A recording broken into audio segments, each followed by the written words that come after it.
Y es que si te gusta la fotografía estarás viendo el auge que hay en las cámaras compactas. Esta tendencia ha llevado a precios súper caros, con algunas cámaras superando los $1.200, precios que no se pagaban ni en el momento de la salida de esas cámaras. Pero, ¿es realmente necesario gastar tanto para obtener calidad? Y es que hoy vengo a enseñaros una joya oculta que ofrece un rendimiento sorprendente sin vaciar tu cartera. Bienvenidos a la revelación de una cámara que redefine lo que es ser asequible y muy capaz en un mundo de fotografía en 2024. Hoy os presentamos la Ricoh GX200.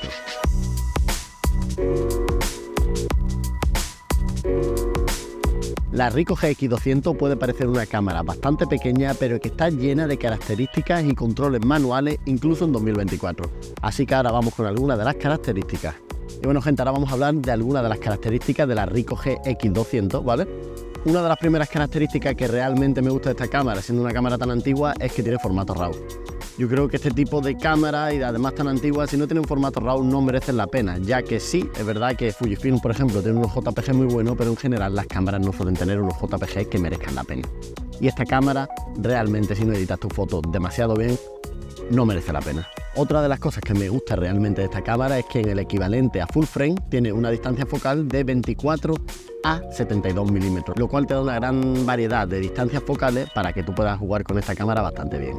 Otra cosa, obviamente, es que es una cámara de bolsillo, que realmente cabe en el bolsillo. Mirad, la cámara es mucho más pequeña que mi mano, lo cual significa que te la puedes llevar en casi cualquier sitio, sacar la cámara del bolsillo, encenderla, apuntar y hacer la foto. Esta es una de las cosas que me gusta. Aparte, para ser una cámara bastante antigua, es muy robusta. Y como veis, el agarre no es el mejor, pero aún así es un muy buen agarre para este tipo de cámara. Después, la pantalla LCD, aunque no es la mejor si la comparamos con las cámaras de hoy en día, es una pantalla LCD que se ve bastante bien en condiciones de mucha luz, lo cual se agradece bastante. Es una cámara que no tiene visor electrónico, sí que es una cosa que se echa en falta para este tipo de cámara, pero yo creo que eso lo hace un poco más compacta y que a la vez pues no sería tan malo.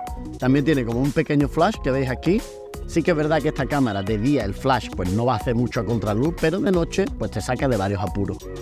Es una cámara que tiene 12 megapíxeles, para su época era como el estándar alto. Hoy en día pues digamos que para redes sociales y ese tipo de cosas no está mal.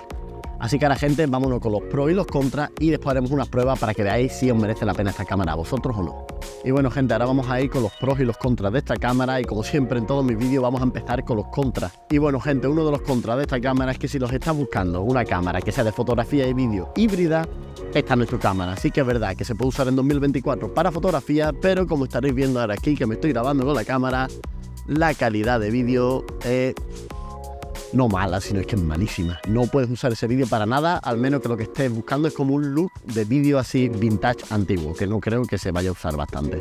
Otra de las características malas de esta cámara es que tiene un sensor bastante pequeño, lo cual cuando suben más de 200 de ISO se ve horroroso, se ve con un grano, y además no un grano que sea ese tipo de grano como da Fujifilm, que es un grano como más analógico, que es un grano que gusta, sino que es como un ruido.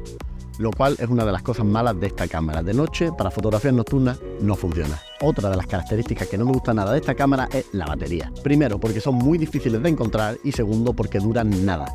Sí que las hay piratas, digamos, de marca blanca en AliExpress, pero aún así son unas baterías que duran muy poco y que tardan muchísimo en cargar para la duración que te dan. Otro de los inconvenientes de esta cámara es que tarda mucho en encender y tarda mucho en hacer la foto. Digamos que ahora mismo yo podría hacer la foto aquí, como la estoy haciendo en RAW, tarda como un rato en guardarse, ya que es una cámara muy antigua y cada foto más o menos tarda como 30 segundos. Así que si lo que estás buscando es hacer una ráfaga de fotos, esta cámara no es para ti.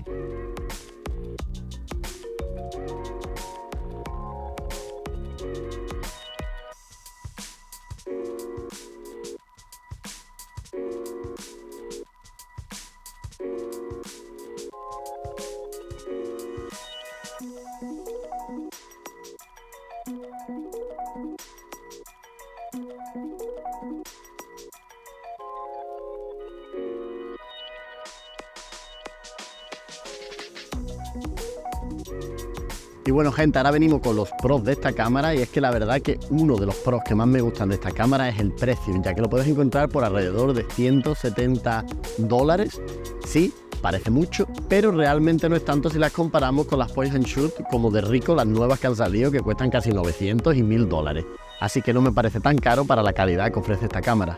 Otra de las cosas que digamos puede ser un pro, aunque no es de los mejores, es que tiene estabilización de imagen o de lente, lo cual en condiciones de poca luz, aunque el sensor, como os dije antes, tampoco es que se pueda hacer una ISO increíble, pero sí que lo puedes bajar la velocidad de obturación y aún así, si te apoyas en algún sitio, puedes sacar unos resultados bastante buenos, digamos que compensa el contra de antes.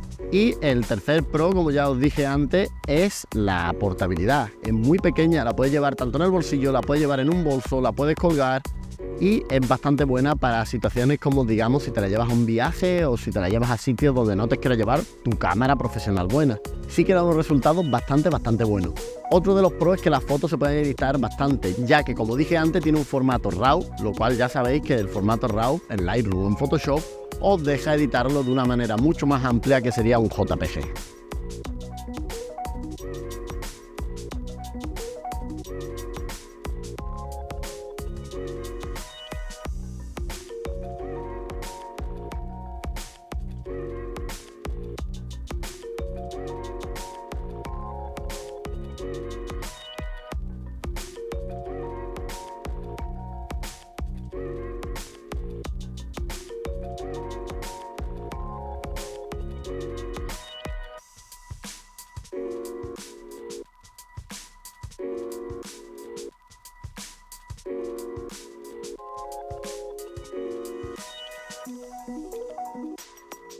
Y como ya habéis podido comprobar, la Ricoh GX200, aun estando en 2024, funciona bastante bien para fotografía callejera. Yo diría que también funciona para fotografías de retrato, aunque en este vídeo no lo vamos a poder probar.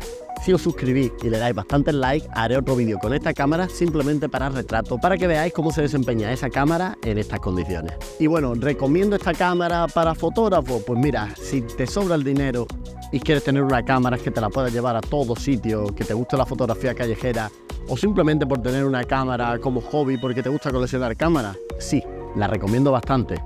¿Tienes poco presupuesto y estás buscando una cámara y todavía aún no tienes ninguna cámara o te gustaría ahorrar para una cámara mejor? Entonces esta cámara no es para ti. Esta cámara es para gente que ya esté un poco más experimentada en la fotografía, que sí, que aunque tenga un modo automático, yo creo que esta cámara como mejor se disfruta es usándola en RAW y con los controles manuales, ya que aunque sea una cámara pequeña con un sensor pequeño, se puede usar todos los controles manuales como una cámara profesional de verdad. Y bueno, gente, ¿conocíais esta joya escondida de internet? Porque la verdad es que no es muy famosa para la gran calidad que tiene. Si os gusta este tipo de vídeos, os recomiendo que os suscribáis ahora mismo, que me dejéis un comentario si tenéis alguna duda, que respondo a todas las dudas que no haya respondido en este vídeo y que le deis a like. Nos vemos en el siguiente vídeo.